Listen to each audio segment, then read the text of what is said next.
ability to be floated. Okay, so you know Connor. Mm-hmm. Okay, so my friend Connor, he knows a lot about stuff. Yeah. And he's not afraid to tell you that he knows a lot about stuff. And he'll talk your ears off about it. And after we saw the most recent Star Wars, we were talking afterwards, and I was thinking about, like, have y'all seen the new Star Wars film? Which one? The most recent one, The Last Jedi. No. Yes. Okay, there's this scene where there's this ship running out of fuel. They're talking about how, that's never been part of the Star Wars, ships never had to worry about that. And so he kind of just said to me at some point, don't Star Trek your Star Wars.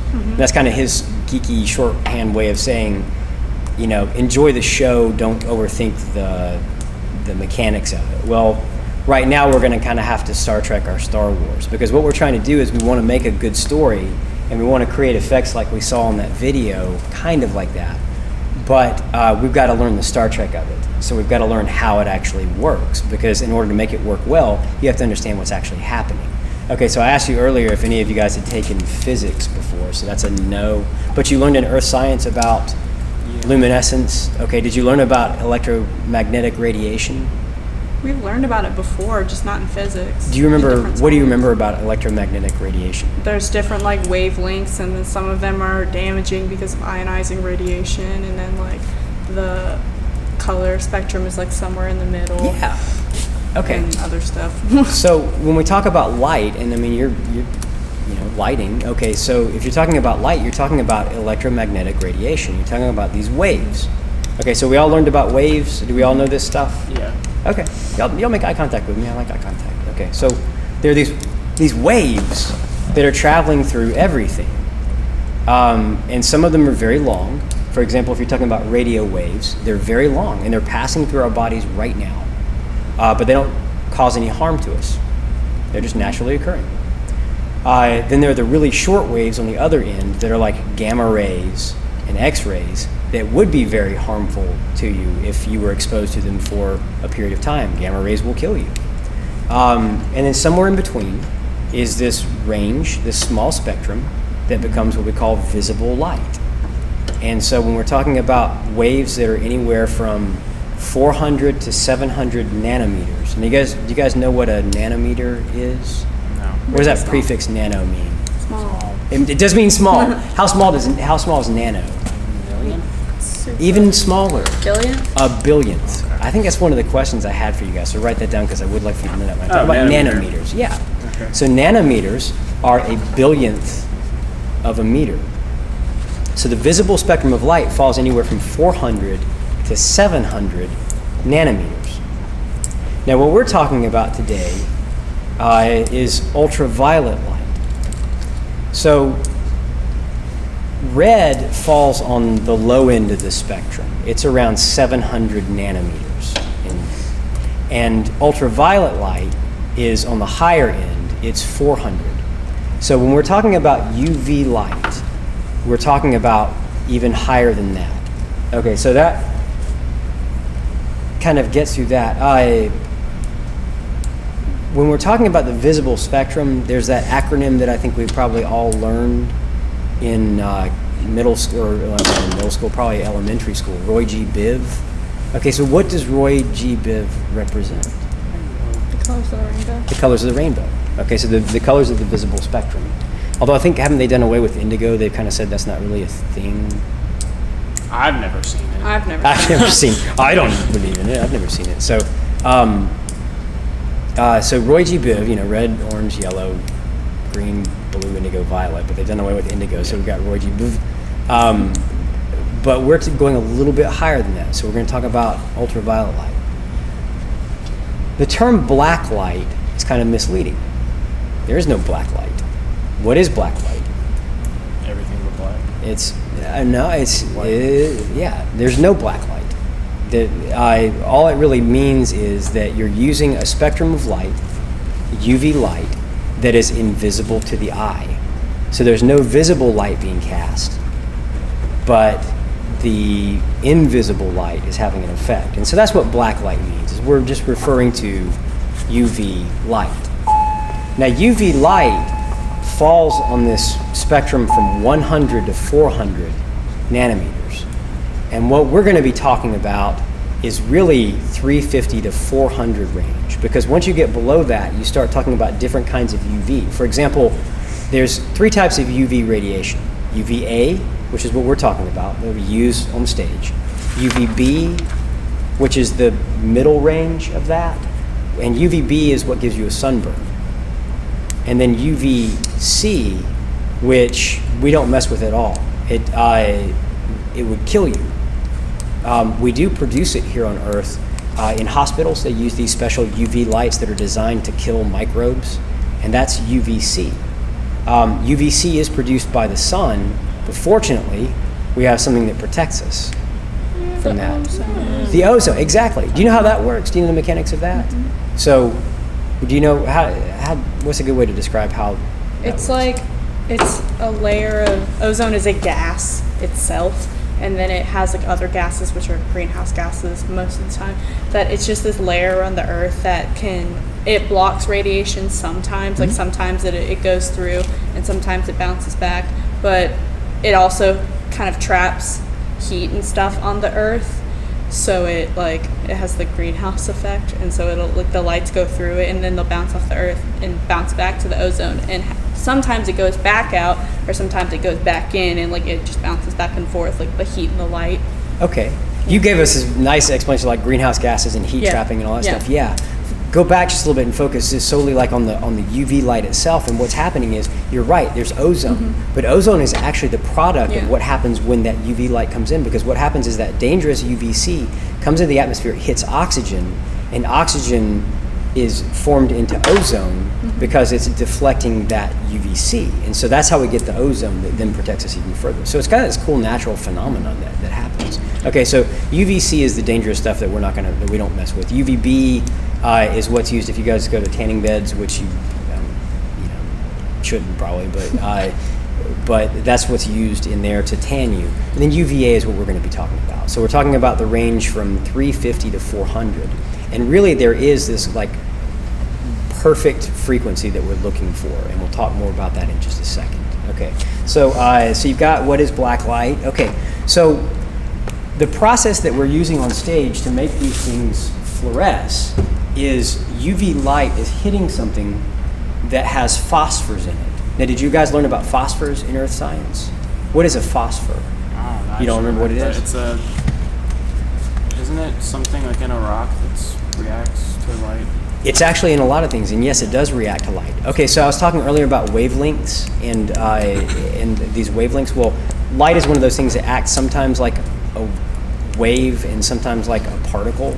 And so what happens is when the light hits a phosphor, the photon part of the light, the particle part of the light, reacts with the electrons in the atom, and the electron absorbs that photon and then shoots it back out. So something that is a phosphor is something that produces light it takes in that UV and then sends it back out. So it comes in as this high energy wave, it hits this thing, and it sends it back out as a low energy wave. So always keep in mind that something that is fluorescing because of UV light, the light that's put out is always going to be less than the light that comes in because it's lost some of that energy on the wave. All right. So a phosphor is this particle that captures that UV light and then sends it back out as light again that then becomes visible light to us. So it's converting that invisible light into visible light.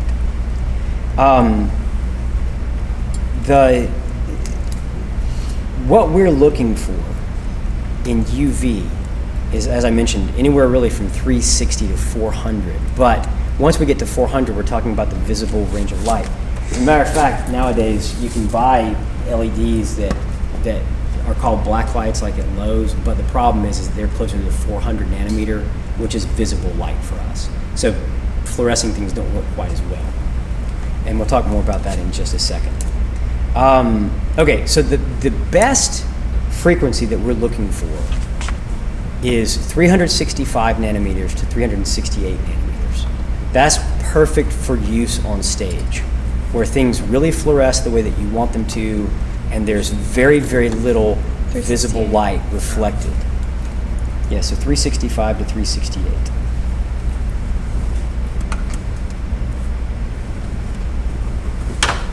Okay, so that's a very short explanation of how black light works.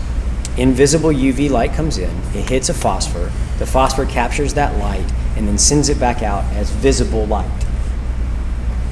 So how do we use that on stage? There are 3 types of effects that we're going to be messing around with. The first is what we call a visible fluorescent effect. Now that's if you guys have, say for example, painted the boat, and then you decide that you're going to have some green paint on there to look like algae. Now under regular light, that's what that looks like, okay? Add in, let me turn this on real quick.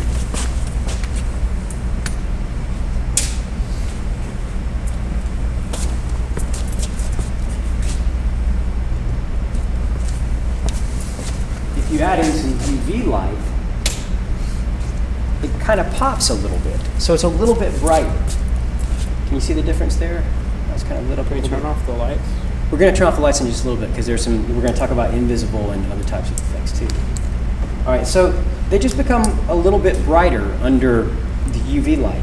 So the UV light is almost canceled out by the visible stage lighting that we have, but it gives just enough to make those colors kind of pop. And that's what we call a visible fluorescent effect. The second kind is called an invisible fluorescent effect. And that's where you have added something to the set piece that you don't see. It looks like something white, or it's just not visible at all. But then UV light is added and light is taken away, visible light is taken away, and what you're left with is a different scene. Those of you that saw the Bob Jones show a few years ago that was set in New Orleans, the graffiti on the wall was an invisible fluorescent effect. It was only when UV light was added to it that you saw that effect. Does that make sense? Okay, so just kind of the fun thing, you can kind of see it from here up close, but because I do have some of the invisible stuff, but there's this old, like how punctuation can change the meaning of a sentence.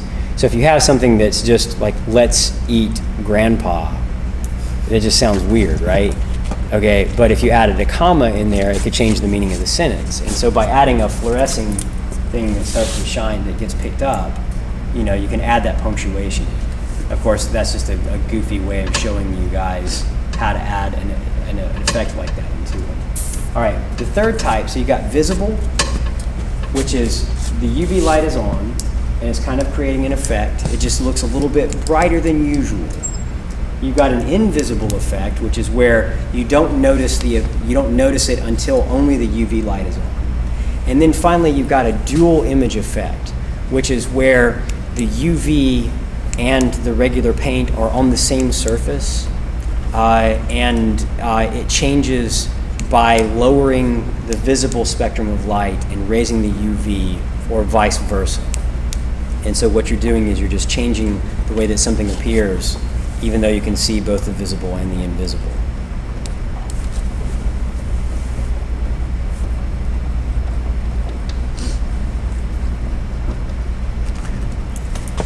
Okay, there's a company called Wildfire that is the big fluorescent black light company. Kind of like Ben Nye is like when you're turning to stage makeup, that's who you're going to probably go to. Wildfire is who you're probably going to turn to when you're doing fluorescent effects. And so that's who we'll be looking for our makeups and tapes and things that we're using on our set pieces and actors. Wildfire's been around since the 70s. I think actually before that, but this is when they really hit their stride. The 70s were really popular for black light. I guess we can probably all take guesses as to why black light became really popular in the 60s and 70s. It faded, the kind of faded interest over time to where it's not really used much anymore. Nowadays, where do you normally see blacklight stuff nowadays? Cosmic bowling. Cosmic bowling? Where else? My brother's room. Your brother's room. Okay. Laser tag. Yeah. Laser tag, yes. Your brother's room. And then the last one that I can really think of is if you go to haunted houses. They use a lot of blacklight effects there. That's actually a really big market for blacklight stuff. Yeah. Well, they're also used by the police during certain investigations. Yes, they are. Certain body fluids light up under UV light. Also, there's this stuff that if y'all watch the CSI and that stuff, there's this chemical that you can spray that if there's blood present, the blood will connect with that spray that they put on there, luminol, and it will become, it will start to do that too. Yeah, there's actually a lot of uses. Government IDs. Anybody got their driver's license? Yeah. Every day of the week. How many of you guys have flown recently? Nope. Nope. You go to the airport, they have a black light, and they shine black light. Oh, wow. that's so cool. I Yeah. didn't know that. I had my Can you see that? So if you shine a black light on, That's so on cool. that. Does anybody have a $20 bill? I do No. I don't have I one know on I don't. me. I'm a teacher, right?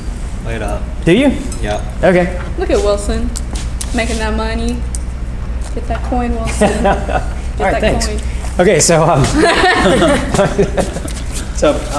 when you shine on one of the newer ones, oh, it's not new enough. Yeah, there you go. There's a little stripe. Oh yeah, we learned about that in Yeah, there's a forensics. little. Can y'all see that stripe? And kinda like line the up? fraud unit or whatever. Yeah. So so Like the checks yeah. and stuff. Remember we Government Yeah. agencies use UV technology because it's easy to put. Counterfeiters wouldn't notice that. Well, I mean, I'm sure they would now because everybody knows about it. But But isn't there are it hard certain to like things- emulate? Like with Yes. like bills, like they have so many different security measures that it's so hard to like Yeah. make it. Like, And that's exactly why they started incorporating that technology because it's extremely hard to counterfeit that stuff. Yeah. So yeah. So thank you. Government agencies do that. Okay.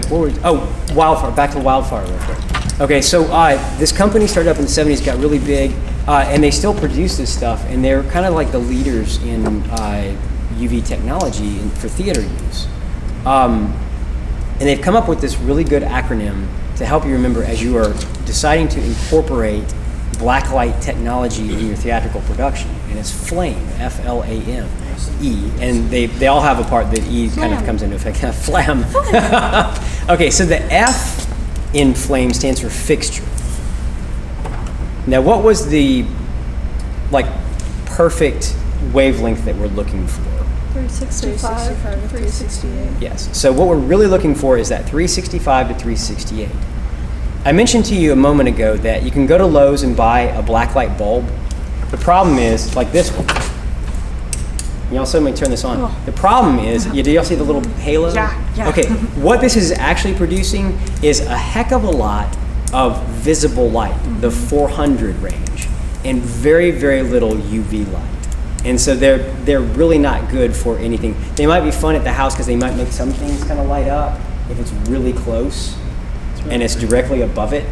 But it's not going to produce too much of an effect because it's not producing the right wavelength.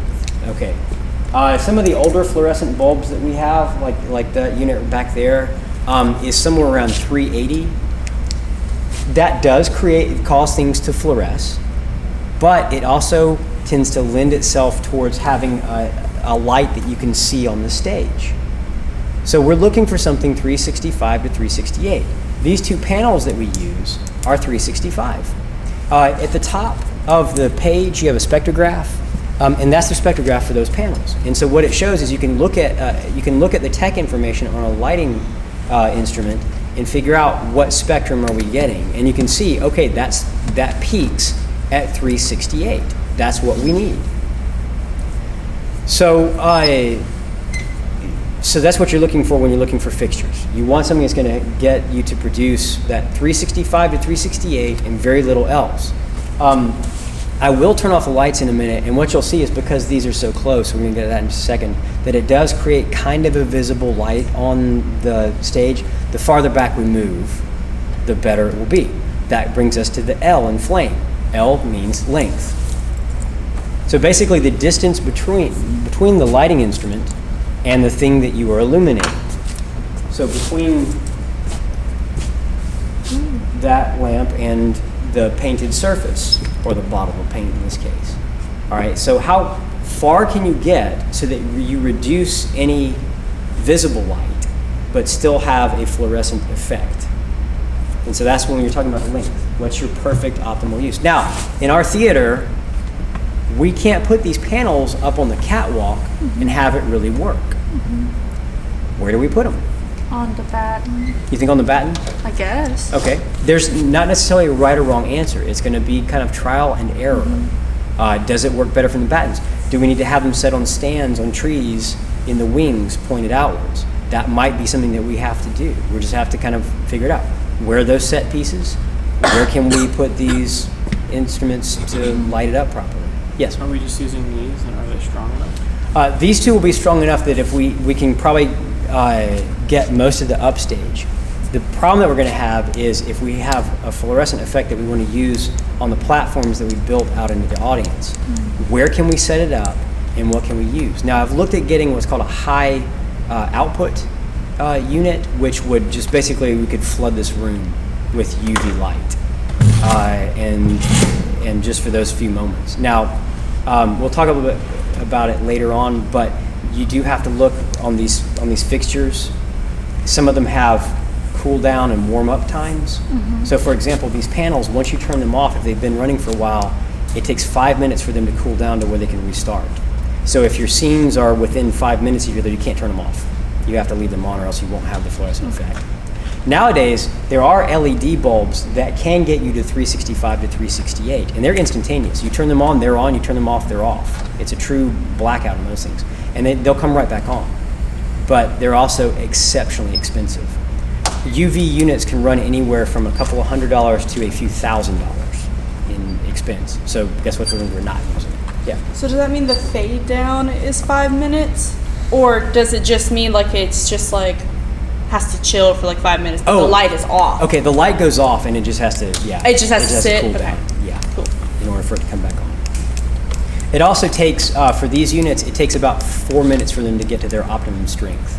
Okay. So you turn them on and they do start producing UV, but they have to kind of burn for a while before they get up to what you want. Okay. Okay, so you got FL, okay, A, ambient lighting. That's what I was asking you guys to consider when we were watching that video. So ambient lighting is going to cut down on any kind of effect. I mean, here we are standing here and you've got this stuff glowing, but how good is the effect going to be? The more ambient light you have, the less of an effect you have. So you have to control ambient lighting. So in that video, the subjects were lit pretty well, right? You could see them clearly. Where was the light coming from? It looked kind of like from either the side or the front. Okay, so if you're coming from the front, you're having to come from a pretty sharp angle, Yeah, right? like Okay. like high. Yeah, a very high angle because just a few feet behind you are the performers that are holding up those effects. Okay, so you consider your fixture, you consider your length, you consider the ambient light and how to control that ambient light. The last one is materials. What are you going to use to create those effects? Now, for the most part, what are we going to be using? Paint. Paint? What else? What for Flotsam and Jetsam? Heelys. Face paint. Face, Makeup. okay. Makeup. Yeah, makeup. Okay, and there's also these fluorescing tapes that you can get. Now with the paints and with the makeup and with the tape, you're talking about visible effects. Those things are visible to the audience whenever they're on stage. You see that that's there. You see that this paint is here. Now there is stuff like this that goes on clear. So it looks white in the jar, but when you paint it on something, you can't see it very well. What's that? A volunteer. You volunteer. Now, when you get it under black light, it starts to luminesce. That's so cool for them. Okay. Now, That would be so cool. here, I'll show you something in just a second. I'll do that for when the lights are out. All right. So you have those options too. Now the problem is that this is a very cheap brand. This was $20 for the 1 ounce bottles. Good Lord. And that's 8 bottles. Okay, so 8 ounces of paint. This is the cheap brand. The really good stuff, the stuff like this, is about $150 a gallon. Okay, And it's how much is really that? expensive. How much is this? This is 4 ounces, and this was You said $50. $150 a gallon. Yeah. Well, if 1 ounce is $20 of those things, it's more expensive to buy. Oh, yeah, if you're buying it like that. But what I'm saying is, what can we afford to purchase? Oh, okay. Because we don't need a whole gallon of it. Because remember that a gallon will cover over 100 square feet. We're not doing that much. We're could doing use lines and dots and things Just like cover that. much is the 1 yourself. ounce? That's we right. paint the stage to How much be. is a 1 ounce of that bottle? Or of that? How much is of the this? expensive one? The nice one? You can't buy. The smallest amount that you can buy is this right here. How much is that? This was, 4 ounces? 5 no, ounces? you know what? This was $30. I was thinking that was 50. That's not right. So that's a $30 bottle right there. Okay. So I mean, it gets expensive, but you're not slathering it. Exactly. We're not painting the entire stage. Why not? That would be kind of interesting. Really expensive, but really cool. All right, so materials though, you can find workarounds. There are other things that luminesce. Okay, one cool thing is we luminesce. Our fingernails and our teeth have phosphors in them, naturally occurring, and so they luminesce. Here's one of my favorite Sharpies. It's like those. That's not a Sharpie, that's a highlighter. Highlighter, sorry. Yeah. What's it called? Prostitutes would It's use like those mercury Instagram to- like beauty gurus. All They right. like do the So there you go. UV thing on their teeth. You know, they have those things. The teeth whitener. What's that? Yeah, they have like teeth Oh. whiteners that are UV Yes, lights. anything that is a whitener naturally has a phosphor in it. So, Well, would, but say, it's white like out it have looks an like you effect put it in that? your mouth and it looks like a UV light, like it's in your mouth. Yes. Yeah. Oh, Yeah. I see what you. Yeah. Okay. Yeah. Yeah, but anytime that you buy like whitening toothpaste, Yeah. that has phosphors in it. Closed whiteners. If you wash your whites with something that's designed to boost, like any of this powder here. What about whiteout? It luminesces. What's that? What about whiteout? Whiteout does not. But you see how that kind of turns that color. So any of these things will luminesce under UV light. There's As a matter of nail fact, closed whiteners, they literally are brighter than white because what's happening is you're going out in the sunshine and it's reflecting all that spectrum, but it's also luminescing. It's also a phosphor. albedo it's, is high. This is one of my favorite ones to look at. This is tonic water. So if your parents drink like gin and tonic or vodka and tonic or something like that, tonic water contains a chemical, quinine, that was used to combat. What's that? Nothing. She I just just said repeated it and it the was word. funny. Oh, okay. It was to combat malaria, and so they started putting it in tonic water to drink, and then so it's this bitter flavoring in here, but it luminesces blue. Isn't that neat? Oh, That's that's so cool. So you can get some You get glow sticks. glow tape. This is glow tape. If you need to supercharge glow tape, stick it under UV light for a few minutes. Man, it'll I charge just it up use really my fast. flashlight. I just like sit there and run it over it. Figured it out. Okay, so this one hasn't changed enough. This one just kills me. No, it's not old enough. Once bananas get a certain age and they get like a lot of brown spots on them, those brown spots will luminesce because they have a naturally occurring phosphor. And I think that the science I've read on is that like bugs and birds and bats that can see a wider spectrum of light than we can see when fruit is overripe and for them good to eat because they see that luminescing. And they know, it's time to eat that fruit. So It's like the shrimp who can see could you get like an 16, effect of like, They you know have, how like, like if you move 16 like a glow rods. stick really fast, you can kind of like see the light fade. That makes sense. A ghosting effect. Oh. Yeah. Could you do that like on the Heelys of Flotsam and Jetsam? So as possible. they're moving That's going to around? depend upon the viewer's eyesight more so than anything that we can create. Somebody asked this morning. It was a good question. You know the hazers that we have to if you let this stuff go flat and you put it in a hazer, it hazes the haze luminesces. It's very faint, but it luminesces because the quinine gets suspended in air. That's so cool. Yeah. So it's Oh, that's It's a good so effect. cool. So scorpions. Have you ever seen anybody, if anybody's hunting scorpion, they'll take a UV light with them because scorpions are luminescent. When are you hunting scorpions? When are you like, it's time to go hunting and you're going to hunt One time at scorpions? camp, there were scorpions in the bathroom, and I didn't use the bathroom in the cabin for like the rest of the When I was in elementary school, there was a girl that had scorpions in her house. I was like, I would not live in that house. I would There be were out. So- scorpions. There was Where one are they like right native above to? the toilet, and I couldn't use the bathroom in the cabin. Yeah. There's a bunch of different species Alright. of scorpions. So It was scary. Real quick, guys, to wrap this up, They're not- we've talked about the fixtures, the length, the ambient lighting. We've talked about the materials, and materials really do take some experimentation. The E in flame actually is just effect. It's not part It of the looks acronym. nice. So, yeah, it's like, hey, did I create a good effect? And so you add up those other things, and and it hopefully creates an effect. There's glow-in-the-dark will you go hair get guy. the work lights for me?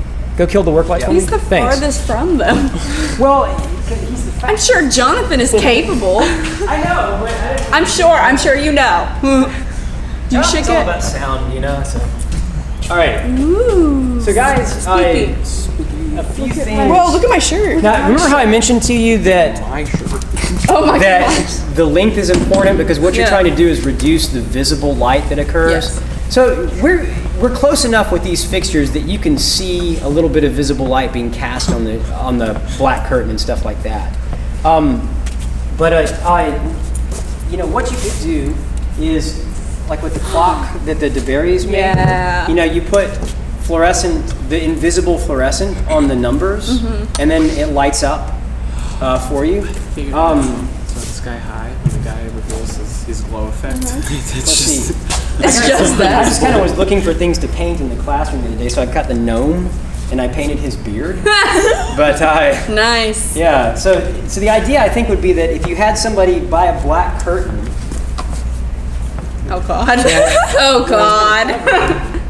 and they would kind of, it would just do its thing. You need black gloves. I do need black gloves.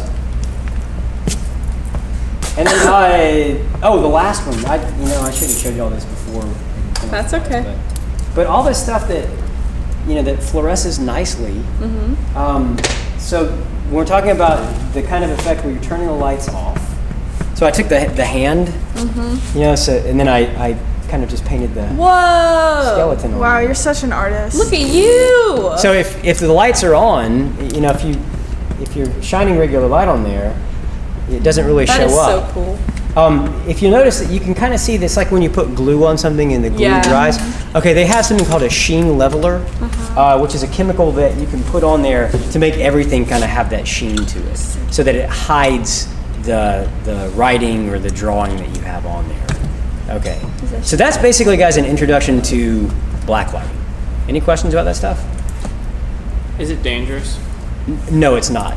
When you're dealing with the 365 to 368 range, it's not harmful.